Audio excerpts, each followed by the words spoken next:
Hello दोस्तों। आज मैं आपके साथ अपनी एक्सपीरियंस शेयर करना चाहता हूँ ऑस्ट्रेलिया के हेल्थ इंफ्रास्ट्रक्चर के और इंडिया के हेल्थ इंफ्रास्ट्रक्चर को देख के और उसका कंपैरिजन करना चाहता हूँ कि मेरे को क्या फ़र्क लगा यहाँ पे और वहाँ पे। और जैसे कि मेरी रिसेंटली वाइफ को इंजरी हुई, शोल्डर में इंजरी हुई, इसके मसल टॉर्न हो गया तो हमें इमरजेंसी में डॉक्टर को दिखाना पड़ा। तो हमने वहाँ पे क्या देखा और क्या फ़ील किया, और ये हम इस वीडियो में ये देखेंगे कि कौन सा कौन सी जगह पे बेटर है, इंडिया में बेटर है कि ऑस्ट्रेलिया में बेटर है। और इस वीडियो में हम पूरा इसके बारे में डिस्कस करेंगे और आपको मैं इंफॉर्मेशन शेयर कर रहा हूँ ताकि आप फ्यूचर में कोई यहाँ पे मूव होता है तो उसको वो पहले ही अपना माइंडसेट बना के आए। सबसे पहले हमें ये समझना पड़ेगा कि यहाँ पे हेल्थ इंफ्रास्ट्रक्चर चलता कैसे है। यहाँ पे जो दो तरह के लोग होते हैं, रेजिडेंट और नॉन रेजिडेंट। रेजिडेंट पर्सन वो होता है जो जैसे कि जो यहाँ का सिटीजन है या वो परमानेंट रेजिडेंट है जिसके पास वीज़ा है परमानेंट रेजिडेंसी का, they are the resident persons. और जो या सेकंड इंफ्रास्ट्रक्चर जो अगर हमें करना होता है वो मेडिकार्ड होता है। मेडिकार्ड किसी प्राइवेट कंपनी से इंश्योरेंस लेना पड़ता है। वो कौन लेते हैं, जैसे हम ट्रैवल इंश्योरेंस लेके आते हैं या ओसीएच इंश्योरेंस लेके आते हैं और टेम्परेरी रेजिडेंस यहाँ की कंपनी से अपना इंश्योरेंस बाय करते हैं ड्यूरिंग देयर वीजा कंडीशंस।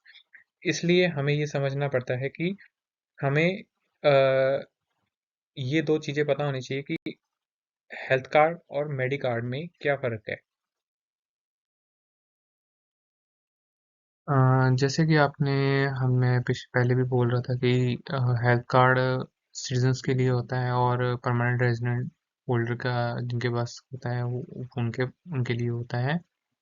और ऑन द क्या कहते हैं, मीनवाइल अगर हम मेडिकेयर कार्ड को देखें वो हमारी सेपरेट प्राइवेट इंश्योरेंस पॉलिसी होती है। अगर ये ज़्यादातर तो ओवरसीज पर्सन ही लेता है, अदरवाइज लाइक रेजिडेंट भी लेते हैं, उसका टैक्स बेनिफिट मिल जाता है। ठीक है, तो हेल्थ कार्ड यहाँ पे पहले आस्क किया जाता है कि तुम्हारा हेल्थ कार्ड बना है कि नहीं बना है। ठीक है, और you are not permanent resident और सिटीजन और लाइक दैट, सो हमें मेडिकेयर कार्ड हमें लेना पड़ता है और इसमें सारी तरह की डिसीजेस कवर होती हैं जो एज पर द पॉलिसी में लिखा होता है। वो जब पॉलिसी हम लेते हैं तो उसमें हमें देखना पड़ता है कि ये हमारी पॉलिसी सारी कवर कर रही है कि नहीं कर रही हैं। ठीक है, और जो है कि हेल्थ कार्ड में मतलब कि सारे हॉस्पिटल्स कवर होते हैं, बट एज ओवरसीज स्टूडेंट और लाइक ओवरसीज ट्रैवलर और टूरिस्ट वीजा होल्डर उनको हेल्थ कार्ड का बेनिफिट नहीं होता है। इसलिए मतलब मेडिकेयर कार्ड से कुछ हॉस्पिटल लेते हैं, अदरवाइज तुम्हें मतलब पहले कैश देना पड़ता है उस ट्रीटमेंट लेने के लिए, उसके बाद आपको लेना पड़ेगा, मतलब रीइंबर्समेंट लेनी पड़ती है। रीइंबर्समेंट मतलब क्या होता है, हमने यहाँ पे पहले पे कर दिया, देन आपको वो पैसा वापस लेना पड़ता है। उसके बाद जब हेल्थ कार्ड पे ट्रीटमेंट लेने जाते हैं, जिनके पास हेल्थ कार्ड होता है जैसे पीआर होल्डर जो ऑन पीआर के लिए भी चले जाते हैं, जैसे यहाँ पे कुछ वीजा स्टेटस होता है जिसमें पीआर के लिए भी लोग जाते हैं। तो उस केस में क्या करना पड़ता है, उनको वो हेल्थ कार्ड मिला होता है और उनको कोई पैसा नहीं देना होता, वो सिर्फ जस्ट अपना ट्रीटमेंट लेते हैं हेल्थ कार्ड के बेस पे। गवर्नमेंट उसको पे ऑफ करती है। जैसे हमारे इंडिया में भी 5 लाख तक का इंश्योरेंस पूरा फ्री ऑफ कॉस्ट होता है, जो जैसे आपने जो आई थिंक इंडिया में एक योजना चल रही है कि 5 लाख तक का इंश्योरेंस गवर्नमेंट पे ऑफ करती है। और इसमें पर इसमें आपको डेंटल और एक्स्ट्रा ये भी हमें ट्रीटमेंट इसमें कवर नहीं होते हैं। एक्सीडेंटल केस में सब कुछ कवर होता है, अदरवाइज नहीं होता है। और यहाँ पे मेडिकेयर कार्ड में हमारे डेंटल फेशियल ट्रीटमेंट नहीं कवर करते हैं, वो भी पॉलिसी रिक्वायरमेंट के हिसाब से है। ऐसे नहीं है कि आप जब मर्जी जाओ और अपना डेंटल का ट्रीटमेंट लेना है तो डेंटल का ट्रीटमेंट लेना पड़ेगा। तो उसमें कुछ लिमिटेशन आ जाती है एज पर द पॉलिसी। ठीक है, जो हेल्थ कार्ड में मेडिकल एक्सपेंसेस जो तुम्हें करने होते हैं वो तुम्हें खुद अपने पे ऑफ से अपने पॉकेट से देने पड़ते हैं और तुम्हें अपने हिसाब से देने पड़ते हैं। बट मेडिकेयर कार्ड में थोड़ा बेनिफिट हो जाता है कि तुम्हें अपने जो तुमने ट्रीटमेंट के लिए मेडिसिन ली हैं वो भी आपको बेनिफिट मिल जाता है, वो पे ऑफ रीइम्बर्स हो जाता है, वो मिल जाता है एज पर द पॉलिसी। वो पॉलिसी पे डिपेंड करता है, अगर आपने प्रीमियम पॉलिसी ली है तो उस पे, अदरवाइज नहीं। इसमें एक यहाँ पे ना जीपी का सिस्टम होता है, और जीपी का सिस्टम मैं आपको इसके लिए मैं डालूंगा वीडियो सेपरेट से कि जीपी क्या होता है और इमरजेंसी में चेकअप कैसे करवाते हैं। पर पहले हम ये जानेंगे कि मेरा एक्सपीरियंस कैसा रहा इसमें। एक्सपीरियंस कैसा रहा यहाँ पे ट्रीटमेंट लेने पे, जैसे हम मेरी वाइफ का ट्रीटमेंट लेने गए।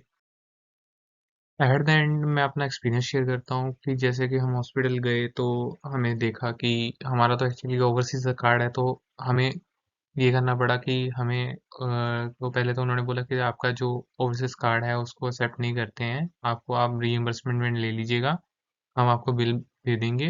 प्राइवेट, यहाँ पे प्राइवेट हॉस्पिटल होते नहीं है, इसलिए सारे पब्लिक हॉस्पिटल हैं।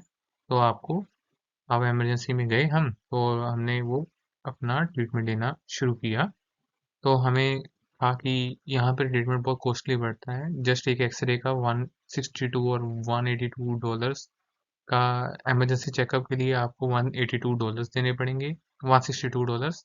एंड एक्सरे का 162। जैसे जैसे आप कोई भी फैसिलिटी गेन कर रहे हो, ले रहे हो, तो 162 ऐड करते जाओ उस चीज में। अगर आपको कुछ चीज अगर आपको रिक्वायर्ड है तो आपको वो लेना पड़ेगा। तो हमने लिए, पहले तो इमरजेंसी में गए तो हमें 1 आवर तक हमें वेट करना पड़ा कि इमरजेंसी डॉक्टर आएगा, वो देखेगा और सोचेगा। पहले तो हमें यहाँ पे एक जीपी का सिस्टम होता है, ठीक है। तुम डायरेक्टली नहीं जा सकते, अगर तुम इमरजेंसी में जाते हो तो आपका कोई बेसिक रीजन होना चाहिए बहुत, कि आपको इमरजेंसी में दिखाना है। तो अगर आपका कोई ब्लड वगैरह और लाइफ थ्रेटनिंग डिसीज नहीं है तो वो कोई भी आपको आके चेक नहीं करेगा जल्दी, आपको वेट करना पड़ेगा 1 घंटा, 1.5 घंटा, 2 घंटे, 3 घंटे। हम क्वाइट आवर में गए सुबह मॉर्निंग में 4 बजे, और 4 बजे जब जब हम वहाँ पे गए तो हमें ऑलमोस्ट, पहले तो नर्स ने देखा, फिर नर्स ने कहा कि हाँ हम देखते हैं, आपको बताते हैं कि कैसा करना है कैसे नहीं है। तो फिर आधा पौना घंटा नर्स देखने के बाद हम बाहर वेट कर रहे थे कि कंधे में शोल्डर में हुआ है, तो आधे घंटे पौने घंटे के बाद वो डॉक्टर आया। डॉक्टर ने ढंग से देखा, ऐसा नहीं है कि डॉक्टर ने ढंग से नहीं देखा होगा, डॉक्टर ने बहुत अपनी तसल्ली से देखा। और उसके बाद वेट कहने का उन्होंने ट्रीटमेंट वगैरह देखा और वेट करने के लिए बोला। तो वेट कर हमने फिर आधा से पौना घंटा फिर वेट करी, फिर डॉक्टर आया, उसने कहा कि आप एक्सरे करवाओ। ठीक है, तो आधे पौने घंटे और कोई पेशेंट नहीं, हम वो अटेंड कर रहे हैं उस टाइम पे, वो नाइट शिफ्ट पे चल रहे थे, कोई ज़्यादा पेशेंट नहीं थे, कोई रश नहीं था, कोई हमें बहुत लंबा क्यू होगा हमारे आगे, हमें वेट करना पड़ रहा है सुबह 4 बजे के टाइम में, कोई वेट नहीं था। फिर एक्सरे के लिए 7 बजे गए, हम 4 बजे गए और 7 बजे हमें एक्सरे वाला आया, एक्सरे वाले ने एक्सरे किया।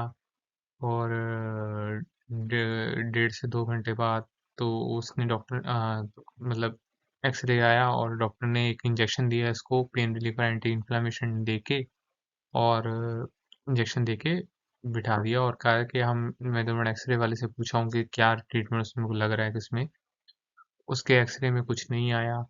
ठीक है, उन्होंने कहा कि तो आप एक बार घर चले जाओ, अगर इन केस अगर तुम्हें लगता है, हमें लगता है कि कोई शोल्डर में फ्रैक्चर है या हेयरलाइन फ्रैक्चर है, तो then I will call you, कि हम, मैं आपको कॉल करूंगा, आप आ जाना इमरजेंसी में। ये नॉर्मल एक डॉक्टर नहीं है किसी के, आप किसी रैंडम शॉप पे गए हो या जैसे, ऐसा कुछ नहीं है। इमरजेंसी के केस में वो कहते हैं हम आपको इवनिंग में कॉल, पता अगर मैं इवनिंग में आऊँगा तो देखूंगा, अगर इसमें कोई और हेयरलाइन फ्रैक्चर हुआ तो हम आपको कॉल करेंगे, और अगर ज़रूरत हुई तो आपको कॉल करके बुला लिया जाएगा। तो ऐसे करके हम वापस आए, मेडिसिन कोई नहीं देते, इंजेक्शन भी बहुत कोई रेयर केस होता है जिसमें लगता है कि हाँ उनको लगाना ही पड़ेगा, पेन रिलीफ नहीं हो रहा है तो ही इंजेक्शन लगाते हैं, अदरवाइज कोई इंजेक्शन नहीं है, इंजेक्शन तक तो वो जाते ही नहीं है। ये हमारे साथ 2 बार इंसिडेंट हुआ है, एक बार भी नहीं हुआ, दोनों बार ही सेम टाइप का ही हमें वेटिंग और सब कुछ करना पड़ा ओवरऑल। फिर उसके बाद नेक्स्ट स्टेप, अब पैसा कहाँ से देना है। पहले हमने अपने पॉकेट से दिया, ठीक है। तो उन्होंने कहा हम अब ईमेल, आपको इमीडिएट रिसिप्ट तो कोई नहीं दे सकते, आपको बाय मेल आपके मेल पे आपको रिसिप्ट आ जाएगी, आप पे ऑफ करके जा सकते हो। हमने पे ऑफ किया, तो हम वेट करते रहे कि हाँ अब रिसिप्ट आएगी, अब रिसिप्ट आएगी, अरे अब रिसिप्ट आएगी, कोई रिसिप्ट नहीं आई। हम फिर हॉस्पिटल गए कि हमें रिसिप्ट दो, हमें क्लेम करना है, कोई रिसिप्ट नहीं। वो फाइनेंस डिपार्टमेंट का आपको नंबर दे देंगे, आप उनको कॉल कर लो तो आपको रिसिप्ट आ जाएगी। फाइनेंस डिपार्टमेंट वाले फ़ोन उठाते ही नहीं, यहाँ पे इतना बुरा हाल है। तो 1 हफ्ता, 2 हफ्ते, 3 हफ्ते, 4 हफ्ते, 5 हफ्ते, 6 हफ्ते बाद जब हमारा पेशेंस टूट गई, तो मैंने इनके सर्विस रिव्यू में मैंने इनका डाला और स्ट्रेट अवे मतलब मैंने इनको रिव्यू में भी डाला, नेगेटिव रिव्यूज़ डाले कि हमें बहुत हरास किया गया, हमें बहुत वेट करना पड़ा। और वहाँ पे एक रिसेप्शनिस्ट थी, मतलब she is very concern that उन्होंने हमें देखा था कि हमें 5 से 6 बार गेड़ा लगाते हुए हो गया, ऑलमोस्ट गेड़ा हम भी पंजाबी में बोल गया हूँ, सॉरी। हमें 5 से 6 बार हमें आते हुए हो गया है। तो उसने इंटरनली एक नंबर दिया कि आप इसको कॉल करो और बताओ, just out of the way जाके उसने एक पर्सनल नंबर दिया, उसको बोलो। तो वो पहले कस्टमर जो पर्सन ने हमें यही पूछा आपको ये नंबर कैसे मिला। तो हमने भी उनको ये बोला कि हम आपको किसी स्टाफ ने हमें नंबर दिया है, हम उसका नाम नहीं दे सकते, पर उसने नंबर दिया है कि आप हमें मेरे को इतने टाइम से हम फॉलो अप कर रहे हैं, हमें आपके बिल्स नहीं मिले, हमें कुछ नहीं मिला, इवन एक्सरे की रिपोर्ट नहीं मिली, हमें कुछ नहीं मिला। उस टाइम पे उस बंदे ने जाके हमें बिल्स हमारे प्रोवाइड किए, अदरवाइज हमें बहुत फॉलो अप करना पड़ा। तो summary of the story, India की तरह अगर आप कंपेयर करते हो, इंडिया में इमरजेंसी मैंने जैसे मेरी एक इंजरी हुई थी, लेग की इंजरी हुई थी, तो मैं with in half an hour मेरा एक्सरे, एमआरआई सब कुछ हो चुका था, मेरे ट्रीटमेंट्स चेकअप हो चुके थे। एडमिट करके मेरे को उन्होंने एडमिट कर दिया था विद इन इमरजेंसी में, उन्होंने कोई ज़्यादा मत्था नहीं मारा, कुछ नहीं, बिल्कुल ओके। इंडिया में प्राइवेट हॉस्पिटल होने के लिए इतना बेनिफिट है कि आपको हासिल फ्री आपको ट्रीटमेंट मिलता है। और यहाँ पे expenses cost, medical expenses cost very high हैं। अगर आपके पास इंश्योरेंसेस नहीं है तो you are nothing, you are all saving be get ruined as well in India also. If you अगर वहाँ पे भी आपके पास हेल्थ इंश्योरेंसेस हैं तो बेस्ट है, आप अच्छे से ऐसे होटल हॉस्पिटल में ट्रीटमेंट ले सकते हो। वहाँ के हेल्थ इंफ्रास्ट्रक्चर में एक सबसे बड़ी बुरी बात लगती है मेरे को, वहाँ के डॉक्टर्स के पास टारगेट्स होते हैं, यहाँ के हॉस्पिटल के पास कोई टारगेट्स नहीं है। ये एक बड़ी बात है जो मैं आपको बोल रहा हूँ कि इंडिया के अगर आप किसी डॉक्टर के पास जा रहे हो, उनको ऑपरेशंस के टारगेट होते हैं। बहुत कंट्रोवर्शियल बात बोल रहा हूँ। हाँ, ये किसी मेरे को डॉक्टर ने ही बोला था कि आपको झट से बोल दिया जाएगा कि आप ऑपरेट करवाओ। आपको अपने ऐसे डॉक्टर को मतलब सेकंड, थर्ड जितने आप ओपिनियन ले सकते हो आप लो। जब तक आपको सेटिस्फेक्शन नहीं होती कि हमें ऑपरेशन करवाना ही पड़ेगा, तब तक आप ऑपरेशन मत करवाओ। क्योंकि यहाँ पे इंडिया में सबसे बड़ी इशू है कि वहाँ के हॉस्पिटल्स में टारगेट्स हैं। तो ये सबसे वर्स्ट पार्ट है इंडिया के। हेल्थ इंफ्रास्ट्रक्चर इंडिया का बेस्ट है, इमीडिएट आपको ट्रीटमेंट चाहिए इंडिया में आपको मिलेगा। यहाँ पे आपको वेट करना पड़ता है, पर आपको फोर्स नहीं किया जाता और आपके हिसाब से ऐसे नहीं किया जाता कि आपको व्हाट वी से दैट कि आपको ये नहीं बोला जाएगा कि आप ऑपरेट ही करवाओ। यहाँ पे विदाउट ऑपरेशन या इवन दैट इंजेक्शन लगाने से भी 100 बार और 500 बार पहले सोचा जाता कि इंजेक्शन लगाया जाए पेशेंट को, और नहीं। ओवरऑल एक्सपीरियंस यहाँ का गुड भी है और बैड भी। डॉक्टर्स बहुत अच्छे हैं, हेल्पफुल हैं, आपकी बात सुनेंगे, बहुत प्यार से सुनेंगे, आपको पूरा प्रॉपर टाइम दिया जाएगा। आपको अगर आप गवर्नमेंट हॉस्पिटल का ही हम कंपेयर करते हैं, इंडिया के गवर्नमेंट हॉस्पिटल में कभी फोर्स नहीं किया जाता कि आप ऑपरेट करवाया जाए इंडिया के। पर हमारा वहाँ पे डॉक्टर्स का एक सबसे बड़ा मैं कैसे कह सकता हूँ, डॉक्टर्स के पास ह्यूज रश होता है तो वो ढंग से बात सुन नहीं पाते। अगर उनके पास जैसे हमारी पॉपुलेशन इंडिया की बहुत ज़्यादा है, तो उनके पास इतना टाइम नहीं होता कि वो एक एक पेशेंट को आधा आधा घंटा दें। वो हम डॉक्टर्स की हम पोजीशन समझते हैं कि हाँ, एक उनको एक टाइम में उनको बेसिक पेशेंट के बारे में जानना है और उसके उसके क्योर्स हो तभी इमीडिएट विद इन 5 और 10 मिनट्स में एक पेशेंट को क्लियर आउट करके भेज देते हैं। But India has a good doctor, यहाँ पे भी इंडियंस काम कर रहे हैं और इंडियन डॉक्टर ही काम कर रहे हैं। यहाँ पे बस टारगेट्स नहीं है, हमें पुशअप नहीं किया जाता। इंडियन गवर्नमेंट हॉस्पिटल्स में भी ट्रीटमेंट अच्छा मिलता है, ऐसा नहीं है। बट हमारा पॉपुलेशन बहुत ज़्यादा है तो हमें फेस करना पड़ता है। पर इंडिया में यहाँ पे इमरजेंसी में काफ़ी, जैसे हम इंडिया के गवर्नमेंट हॉस्पिटल्स में देखते हैं, similar treatment delay, wastage of time, lot of time लगता है, यहाँ पे भी लगता है। सेम कोई ऐसा कोई फ़र्क नहीं लगा।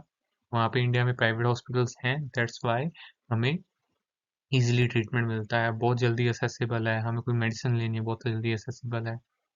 All good, both have pros and cons, and overall experience is good or bad. It's in the middle part, we can say that.